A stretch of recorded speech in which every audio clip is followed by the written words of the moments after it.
Hello and welcome back to my channel, or if you're new here, welcome. My name's Janae.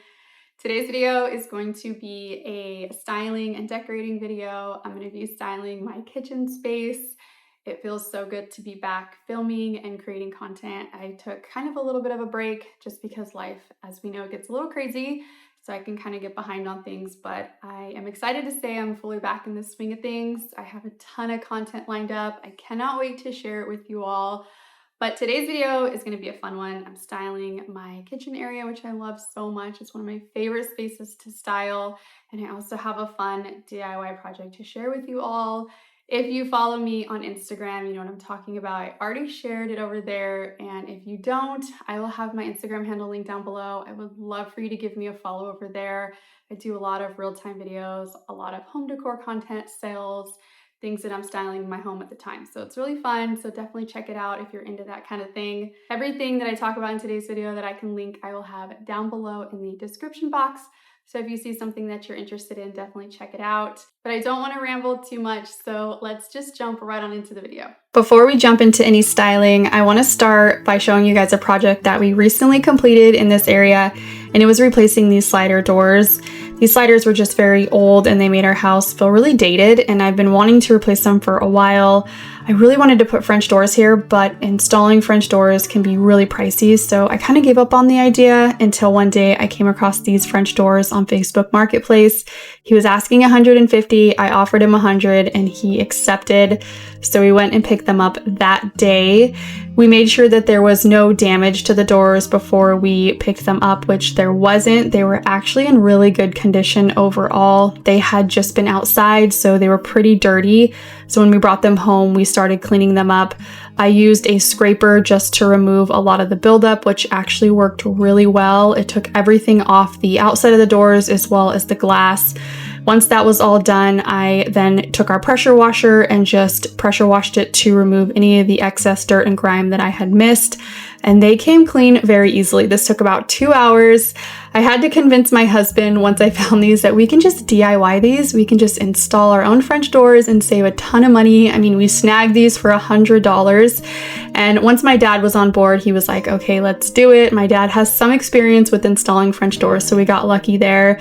So I was really excited to get this project started.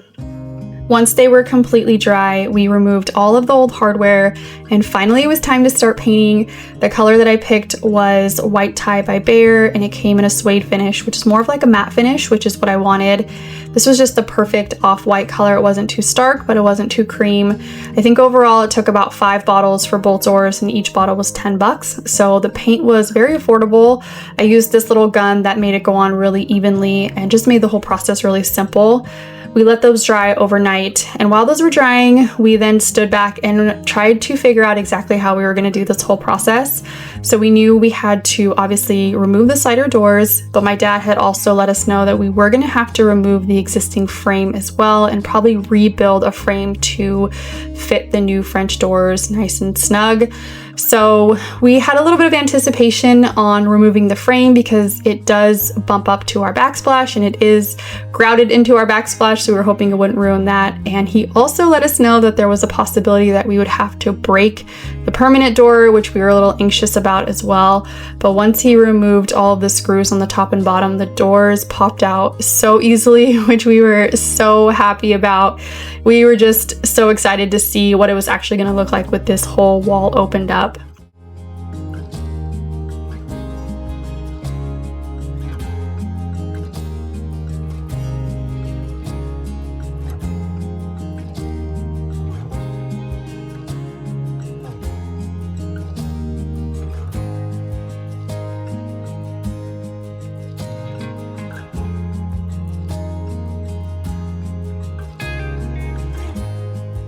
At this point, my husband had removed all of the glue and caulking and nails that were in the existing frame, and they just basically muscled it until they were able to pull and break the frame free.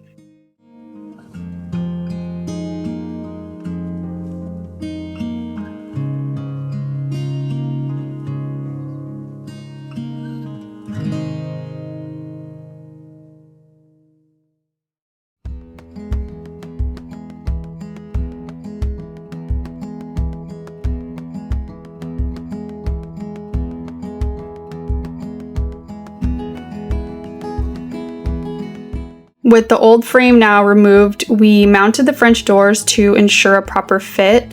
Ball bearing hinges allowed us to swing the doors outward, while non-removable pins provided added security against tampering.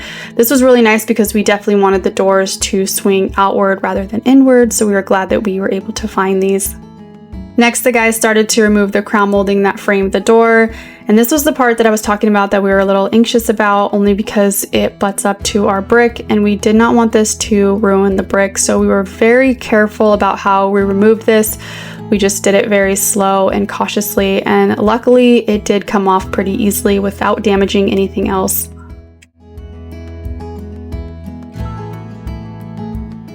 As you can see, there was a pretty big gap from the top of the doors to the top of the frame. So to fill in that gap, we had to add a couple 2x4s. We just picked these up from Home Depot and nailed those in just to fill in that space. Once the 2x4 was secure and in place, we added a door jamb molding, and what this does is it stops the door from swinging too far in. And as you can see, here is that gap filled. We installed a threshold plate that goes on the bottom of the door, and we had to cut this down to size. I did not want it to have this stainless steel look in the house, so I wanted to paint it, and I went in with this weathered wood paint. And once it dried, it came out way too lavender, so I ended up just going over it with some matte black paint. And I picked up this sealant that I got from Home Depot. He recommended this to me, and this is just to protect the paint, and it also makes it very easy to clean. So I went in with about 2 coats of that, and once that was completely dry, we were able to install this.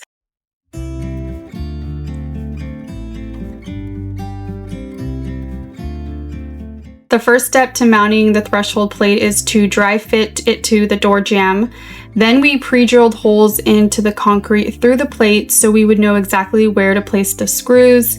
Then we removed the plate, added a water-resistant caulking to the top of the concrete, and this not only holds it in place, but it also prevents water from getting into the door jamb. Once that was done, we then placed the plate back in place and screwed it to the ground.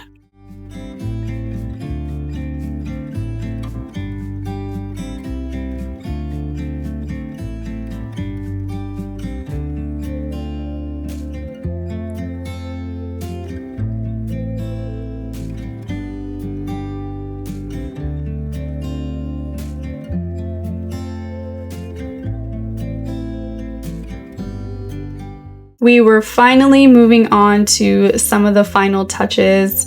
My husband had begun cutting all of the new crown molding. I really wanted to paint the new crown molding to match the rest of my kitchen, so I went in with the color Accessible Beige, and obviously this was much easier to paint when it was not installed, so I gave them about 2 coats of paint, let them dry overnight.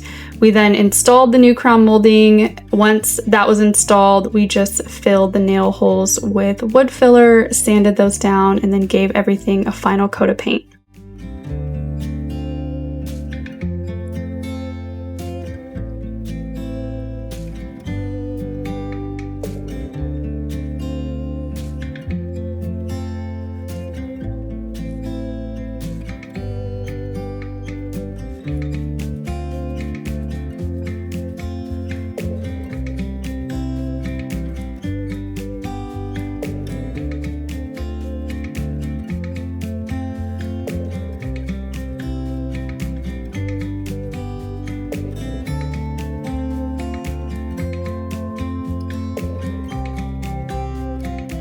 Once the doors were completely done, I was really excited about the next step, and that was removing the old hardware and replacing it with something new. I know how much swapping out your hardware can just totally change a look, and this was just the last step that I needed to make these doors look beautiful and complete. I just couldn't decide if I wanted to do bronze or brass because I am planning to do my kitchen cabinets in a brass color, but ultimately I decided to make them bronze just to separate them from the rest of the kitchen. And the ones I chose are from Home Depot, and I just loved the shape of them. I installed a bolt lock and then a pull handle, and we also installed a dummy handle on the other side just to keep it nice and symmetrical.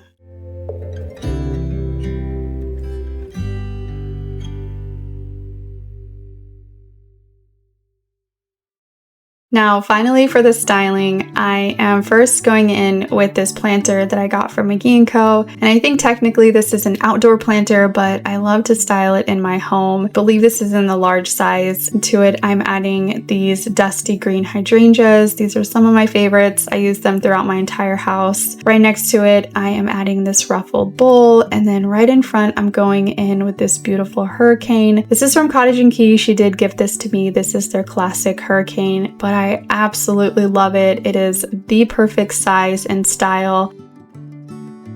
Over next to my fridge, I really like to keep some cookbooks over here just to make it look a little more casual and lived in. And when I was at HomeGoods recently, I came across this beautiful yellow cookbook, and I obviously loved it for the color. I wanted that pop of yellow in my kitchen, but once I started flipping through the pages, I realized it has some beautiful prints in here as well. So I will definitely be getting some use out of that. On the other side of my stove, I'm going in with my favorite olive oil and vinegar holders. The quality of these are amazing, and I just love the style and look of them.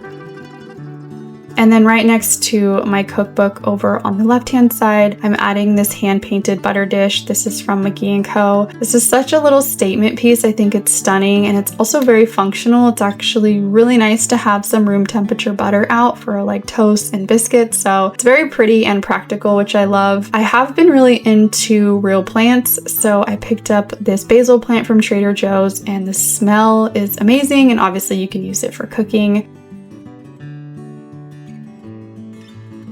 And then I just like to add some fresh flowers in this space. And then my favorite striped towel that's also from Cottage & Key. I use this daily.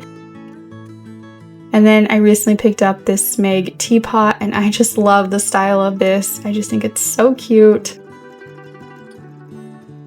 In front of my slider doors, I knew I wanted to add a rug, so I went to HomeGoods and I was actually able to find one that fit the size of this door perfectly. And then I just grabbed one of these little gripper things that you put underneath it so it doesn't slide around. I don't know the technical name for it, but I just cut that down to size and added this little jute rug, and I think it just made it look nice and complete. And then over on the other side, I wanted to add some artwork over here, and I picked up this beautiful still print framed art that I got from Target. This is from the Studio McGee collection. I know it's been a very popular one, but for good reason. It is very pretty in person. Underneath, I added this wood stool. This is one of my top sellers. It is such a beautiful stool. It's from Walmart. It's very affordable, and I just love it.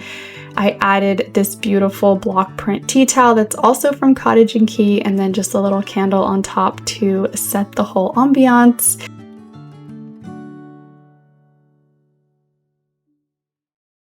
And just as a quick reminder, here is what we were working with before with these old, hideous, ugly slider doors and what we have transformed it into now.